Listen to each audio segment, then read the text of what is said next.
Hello and welcome to another gameplay review on the Virkayu gameplay channel. And today, we're going to be talking about some very valuable concepts in this beautiful skin-tight skin of, Jarvan Pool Party. Which, is kind of a ridiculous skin overall, but hey, kind of funny to look at. The concepts we are focusing on in this game. Grandmaster Korea, so EU West felt a little bit shortchanged in the last video, because it was a bit of fiesta.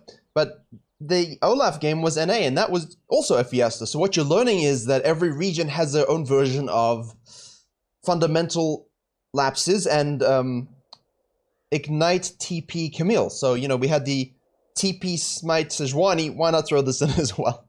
Anyway, the concepts we need to focus on. Spam ganking, measured counter jungling, what to do when lanes are winning, and most importantly, why you throw games where you do a good job or where your lanes are winning. Because you do not have the game state elevation. You do not elevate the game state to the point you can take control and win.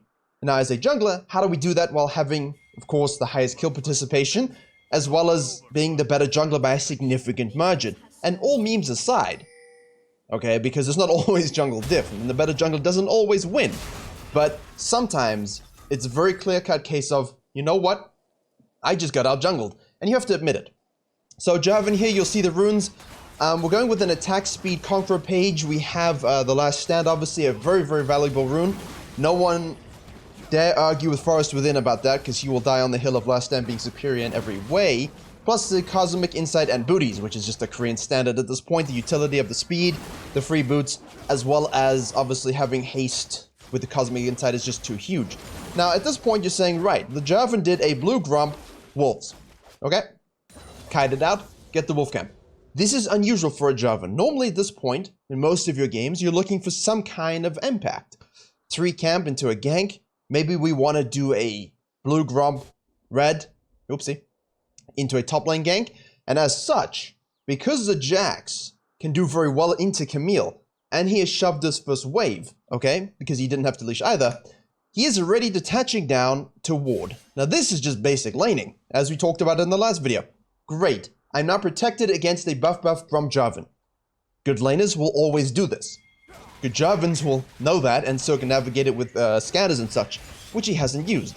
The most important thing, as you see here, okay, is the Echo has done a 3 camp red side and is going to gently float down to the bottom lane.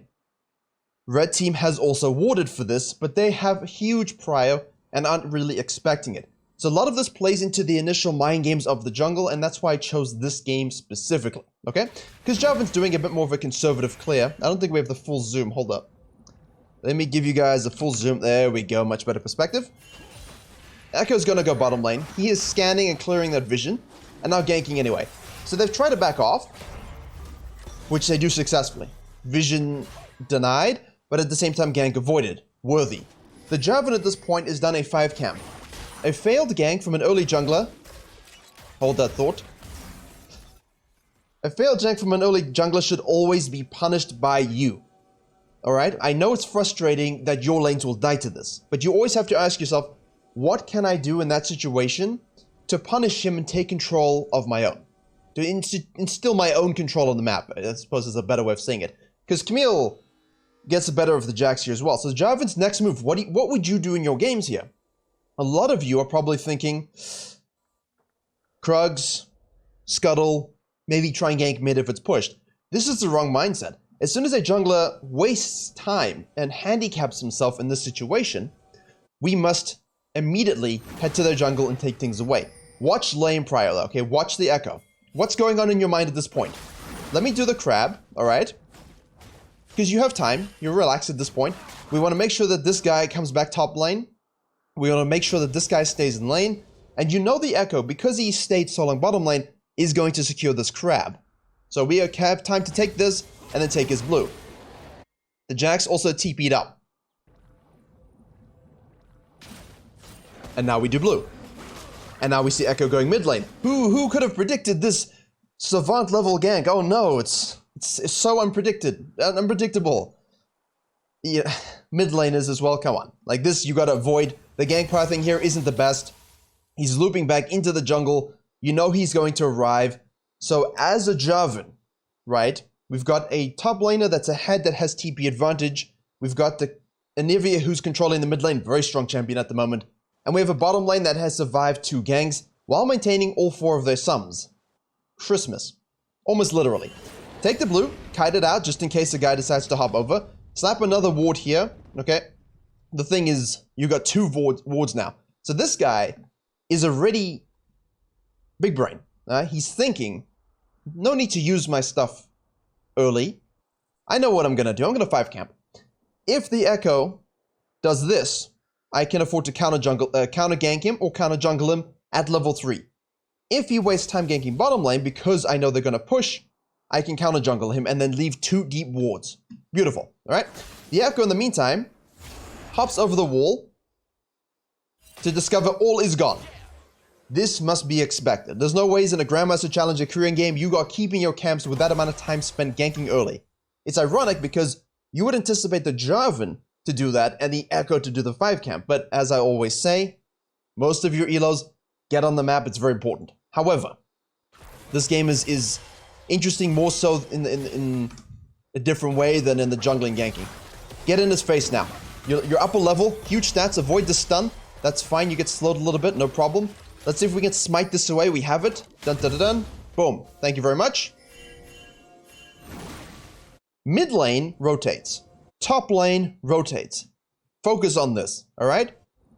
You have better stats than the Anivia at this point, and she probably will do more things with the wall than a Kassadin is going to do.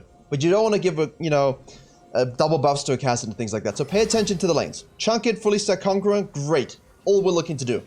Now, watch the lanes very carefully. Look at your minimap. See my eyes? I'm looking at the minimap. Jax returns to top lane. Kassadin was cut off. He thinks, what? Echo, I can go back to lane. Boom. Alright, this is what we want. This is what we want. Now we can stay for the Grom. Right?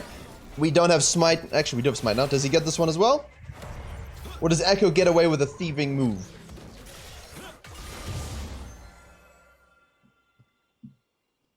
Tragic. Tragic. Why? Because he actually he's a level up, right?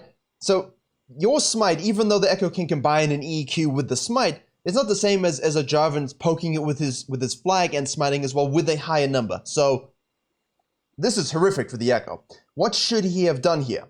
50-50 coin flip, or simply reset and say, unfortunate, let me tier 2 Krugs and gank bottom lane again.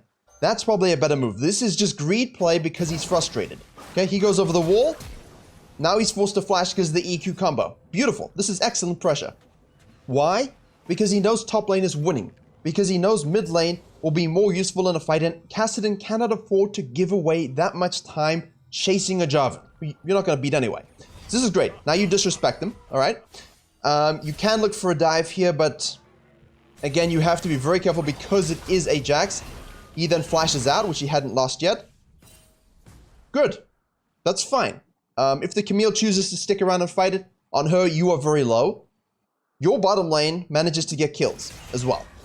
So all in all, you're thinking as a jungler, free win, right? You're thinking, great, my laners are winning. I've done a great job suppressing Echo and counter jungling 3 camps topside and burning 2 flashes. Camille does what she needs to do, and this is a direct byproduct of your gank. So, juicy assist. You got your Iron Spike whip, alright? I won't do that, I'm sorry, I'm just memeing a little bit. And now we can head directly to the bottom side. Hold on. There we go. Sorry, the camera work was faltering. Okay, what are our decisions here? Normally we talk very often about, instead of falling back to your camps, especially when you have a nice level lead, let's look to gank bottom lane, let's look to gank mid lane. We create that prior for further invades and for further dragon takes. In this case, they want to reset after getting a 2v2 kill, and the Anivia is very close to having a passive proc. Now, a lot of junglers will just come and proc this. It's not always in your best interest to do so, because she, respawns with everything back up, now she can just stick in the lane, so sometimes it's best just to let it be low. You kite up the wolves, Q1 down, the EQ combo, towards the Grump, bottom lane is showing up, and Anivia TP's back in, Kassadin TP's back in, Shen is actually roaming here, So now you head on down for the bottom lane gank, and I had to just rewind because I wanted to hit something. Once again, just like we talked about, using cadence advantage to gank before the enemy jungler because you know he's counter jungling here and he's screwed in experience due to the counter jungling top side. And you want to sync up with your bottom lane before the Echo and the Rakana are in a position to make this a 3v3. You want to gank the Samira before that becomes a possibility. So this is great to do your camps, sync up again, use the vision control, go in with your EQ, you got flash EQ as well. Okay, we get the knock up, you get your auto cancels through, the taunt comes as well, that's a death. The Echo decides, hey, I better counter gank this, but they avoid the W because it's kind of telegraphed. Hit another EQ onto the Echo, kill him, tank the tower shot, and basically bottom lane should be won. Alright, bottom lane should be won, and this is a great way to really take control of a game. Now, spam ganking. It's part of the video. When do we go gank again? What do you guys do now? It's also worth noting Anivia solo killed the Kassadin, so you have winning lanes. Take the crab and go on back. You're level 6. What is she gonna do? She has no flash. She's level 4. Good night. Great. Now what do? You guys go back to your blue? Good job, right? You did well. Did we do a dragon? What do you think we should do next? Make your decisions and we'll see if the Jarvan actually matches. But the whole point from this was, they managed to get a kill by themselves. You managed to eradicate the enemy jungler's entire soul. And you know, the next 3 games, the guy's tilted. You reset, you sync up beautifully for a gank, you take the crab, you tower dive for again. Samira is just living in a different field at the moment. She's imagining happy thoughts. She's playing World of Warcraft. She's not actually focusing on this game anymore because of the spam ganking. And if you suggested that Jarvan should go counter jungle the red, then that was the right decision, okay? Because you know full well this guy died bottom lane.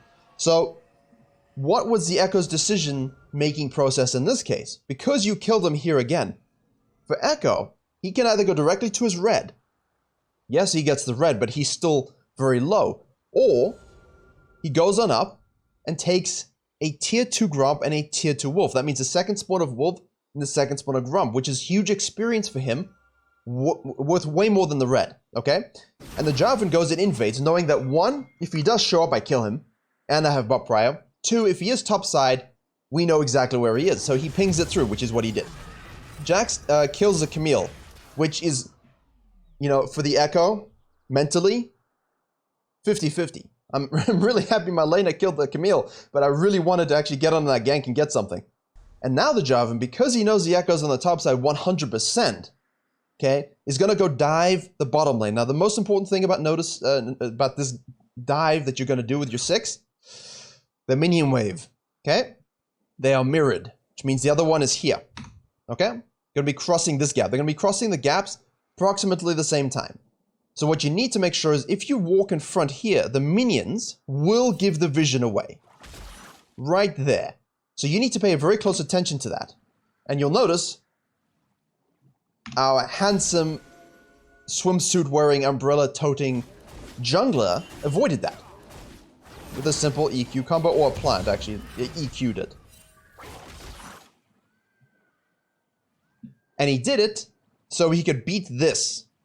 This is the only reason he EQ'd it.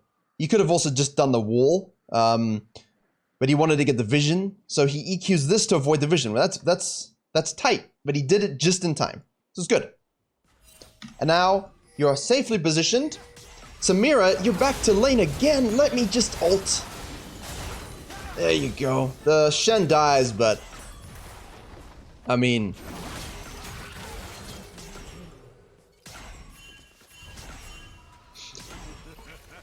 when we say camp a lane, this is what we mean. When you have winning lanes and we say eradicate the enemy jungler and snowball the snowballing lane, this is what we mean. Junglers don't do this enough. Your lanes get ahead and then you think, great, I can farm and control objectives, which I will be honest, I do a lot myself. But if you're playing Jarvan, Lee Sin, Rek'Sai, Elise, things like this, gank bottom lane, take the crab, gank bottom lane again. Use that advantage you have in levels to go steal his red, and if you know he's top lane, dive again. Pay attention to the fog of war gaps you can use to surprise them. So Samira hasn't played the game for like 3 minutes, okay? And, oh, we're fast forwarding here. As you respawn, right, you got your gore drinker ready to go, Very nice. The Echoes thought, hey, Jarvan's on the bottom side. I'm going to counter jungle. Okay? The Shen thinks, right, I died, and they killed the bottom lane afterwards, so I have time to roam.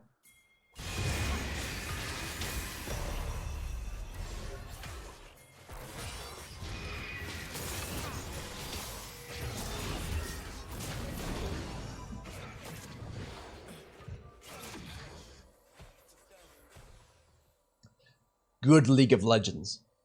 Good League of Legends from mid, from support, from ADC, from top lane mostly, and from the Jarvan. That's what it looks like. Now Jarvan says, well great, you've taken my my Raptor camp and my Krugs, so I don't need a red because I have yours. I'm going to do wolves first. Alright, you're dead. So what I'm going to do is go and take your camps. He's not concerned about this at all. In fact, he could have gone directly to the camps, but he wanted level 7 first. Absolutely huge for him. Take the Raptors. Echo shows up because that's what he has to do now, and all of a sudden there's a Jarvan 2 levels up. He gets EQ'd, alright. He gets auto-attacked. The W is avoided. The ult isn't up. The chunk is enough.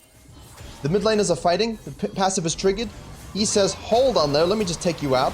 Echo says, let me try and rotate. Oh, wait a second, that was a mistake, and he's dead. And now, instead of saying, hey, Dragon, camps, bottom lane, he says, no. Your camps.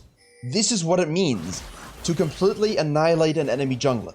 This is your jungle now, and the Echo is screwed. He's out of the game.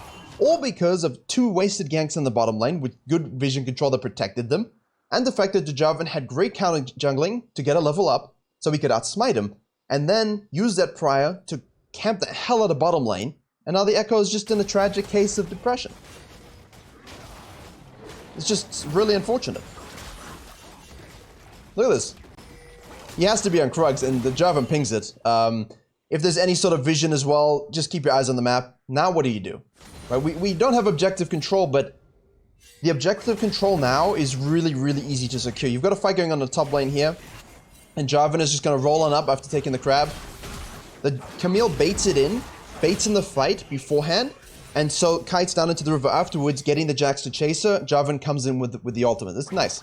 Echo ganks in the mid lane here. Alright, he's level 6 in 10 minutes. The Shen ult comes through, but unfortunately this time he isn't able to get anything to save her, and boom. Echo finally is on the map, and you see there he's roaming to the blue. So what does the support do? Not always going to be able to defend the camps, but places a ward to defend against the dive. Jarvan says, okay, I'm going to take the Herald, which he does. Jax TP's top lane. Kassadin's pushing mid lane. A TP comes through here from the Camille because they're once again going to capitalize on this poor Camille. And now what does Jarvan do? Where do you think his intentions lie? Where's the Echo? The Echo most likely has taken this, okay, and will be floating on down to the bottom lane. That's why they have a ward there. You could use the Herald on the mid lane. However, you don't have a wave. So why don't we cut off the Echo entirely and use it bottom lane? This is complete suppression, by the way. This is absolute jungle suppression. When you have winning lanes, knowing how to play around it, and knowing which lanes to gank and to camp and to continually do it while greatly outfarming the enemy jungler, it's not easy. The guy has an ultimate. Herald is used, towers are taken, the guy's 7-0 through 84 CS to 51.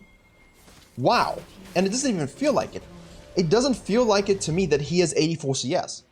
It's just been in the flow of the game the whole time.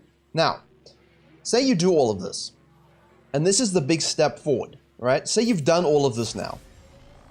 Herald, maybe you've got dragons, maybe you don't have this level of domination, but your whole team is ahead. And you take a Herald and you get all the plates. That is a game state elevation. You've elevated the game state to the next phase.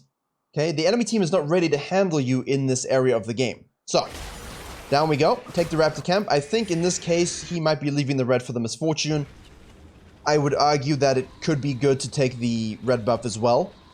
I could also argue that you could make a play for the dragon, but because the lane swapped, you might not have numbers advantages if the bottom lane plus the Echo are here, so you could easily throw a few shutdowns, which we don't want to do. I definitely think a red buff there is more valuable, especially seeing as you're looking to take a camp and then head to the top lane for a dive. And that's it, okay? We took this tower, they're lane swapped, they're pushing top lane. Don't think I need to clear the quadrant. Take the buff that's useful, the red buff. Okay, it's not hugely useful in experience versus the Raptors and the Krugs, which will have respawned at a high level, but it does give you combat and sustain that you can use if you're going to keep fighting. Let's go, top lane. Let's dive the bottom lane. You know, the Echo, at this point, we don't care where he is, and if we see him, we're just going to kill him. This poor guy. Oh no, you stunned me. How unfortunate. Oh no! I didn't expect that at all. It's just such, it's disgusting. Gore Drinker with a Phage and an Anivia with a Jarvan ult. It's just disgusting. This is just so great. Straight in, straight to the dive, catch the Echo. The Jax comes to rotate, but it doesn't matter. You're so far ahead, you can handle it and wait for your team to show up. Okay? Now at this point... You see why it's funny in this suit? Where's the Echo gonna go next? We're not getting top lane with all the plates. He's gonna go bottom side, and I don't want him to have anything. You don't want him to have anything. So, tank it, take it. Camille also got a solo kill in the bottom lane. Take the red buff. No dragons, by the way. I don't advise it always. The Camille's super fed. Wait for the ult to come through, EQ dead. I mean... Wow. This is just absolutely clean. And he used the winning lanes to snowball himself. He didn't let the winning lanes carry him. He used that opening to make sure the enemy jungler could not affect it and swing the game, and basically just denied every avenue for them to play. And now they're just super tilted. You know, I really wanted to focus on the first 13 minutes. Now you can dragon. I do advise in lower elos, if you have those dragon openings, please take it, because it acts as a... You know, in Korea and high elo, you've got laners who have leads and know how to use them. But in your elos, you might not. But by giving them indirect stats that you gain through these leads, like ocean dragons and fire dragons and mountain dragons, that can help them a lot when they miss position, which they will. Reset. Magic item number 2. Sterak's plus Gore Drinker is an absolutely disgusting combo because of the fact that not only do you get that the regeneration passive with health restore, you also have the lifeline shield that we all know and love. Respawn. Echo, Rakan getting caught out with deep vision where he shouldn't be. Dead. Echo trying to counter jungle, get any sort of experience that he shouldn't be. I hope dead, but you know, it's Echo. Wait. Alright. No? Okay. I think he will fall. There you go. Game state elevation, and you know, you've got the Misfortune rotating, pushing the waves, doing what an ADC does, which is hit towers and farm. That's what we want them to do. And then while the junglers, top laners, and mids, and supports are rotating, cutting off all the avenues for comebacks, and then tower diving and making sure that they're there to support the tower pushes. Red buff, the E, the flag drop, just in the face. Look at that, impaled, autopsy. I mean, it's brilliant. I hope you guys can see that this level of pressure is possible with an easy champion like Jarvan. And it wasn't that difficult. You took one opening from the enemy jungler and translated that to absolutely disgusting levels of counter jungling. There you go, Misfortune. She gets to play the game. And the lanes that won are just rolling with it. It's all driven. It's the bus driven by Jarvan. 3v1 collapse on the Camille in the bottom lane, as expected. But I don't really think there's anything that they can do. I'm pretty sure they're going to surrender. So the core principles for me, I mean, there's actually a little bit left to go. The core principles for me at this point are, once you've taken a tower and moved the game to the next level, that you're continually looking for the next opportunity to cut them off, take their farm, and push towers. You see now here, they're looking to push, and I think it's a little soon, because death timers are still very low. Camilla's dead with no TP. The Shen can ult, but actually he could ult. He's waiting to ult, I think. Let's have a look. There we go. There we go. Okay. So, in this case, if you don't have a Shen support and you have 2 people on base, you want to be very careful when you pushing mid lane like this, because they can easily fork you in a 5v3, and that's not what you want. So you can always look to push these waves up here and here, of course, if you have the numbers, and don't overcommit to the mid lane. But if you have a Shen ult and the Jarvan's in the area, and he's 3 levels up, and you want to actually go ham for this stuff, you can. But I wouldn't really advise what the Shen's doing there. That's too deep. And the Jarvan's gonna chase down the Echo, push him away from the fight. And now it's just messy, basically. Because you have to remember one thing only. They have a Kassadin, they have an Echo, they have a Jax, and they have a Samira. So, any sort of throws or mistakes that lead to huge 1k shutdowns and counter pushes makes the game a lot more difficult. I don't think you're ever coming back from this kind of lead, which is, I suppose, the point of the video, but just keep it in mind. Keep it in mind. Respawn. Now we've got the BF Sword. The reason for the BF Sword here is you want to go GA because what's going to swing the game against you? What's going to allow them to come back? Any sort of misplay from your team or you getting caught out and you die. Having a stopwatch and a GA will sort of prevent that because when you come alive again, your gold advantage is absolutely supreme. Nice flash from the Echo. Weird EQ there from the Jarvan, but he's really just running around like a headless chicken at this point. He has no idea. Well, he has an idea, he just can't do anything that he wants to do. The Jarvan can dunk and take care of the Samira himself, but you see that, you know? Misplay that, maybe they get a shutdown or two, and then all of a sudden, they're back in the game. So, I can speed through this. I'll get the Herald here. They can slap it down mid lane and just end. Hopefully you see what I mean by spam ganking and spam ganking with measured intent. Too many times people just run into lanes and gank without thinking why. They don't gank into lanes with the proper timing, you know, syncing with your lane. Take the crab, gank again, use advantage to counter jungle. If he's not there, he's top side, which means you can circumnavigate, dive again. Retreat back to base. If they're counter jungling you here, counter jungle them back. Your mid laner supports can help you as well. Use that to sequence on down, and don't always don't always fall back to taking your own camps. Use that to counter jungle more, and then dive again, and keep the pressure up. And I hope you can see that, and how well it works when you have winning lanes. And that's something very, very important. And for those of you saying, well, what if my lanes are losing? The Fiddlesticks video from before. Please, go watch that one. The lanes are losing, the Fiddlesticks just scales, loses dragons, loses everything, and then he uses great map movement and fighting to actually come out on top. Whereas with this game, it's almost the opposite. But knowing how to play both is most important if you want to climb, because you have to recognize your job as a jungler in becoming the carry, in enabling this victory. Thank you very much for watching. Please do like, share, and comment if you enjoyed. Keep an eye on the main channel, hopefully a video or two this week as well.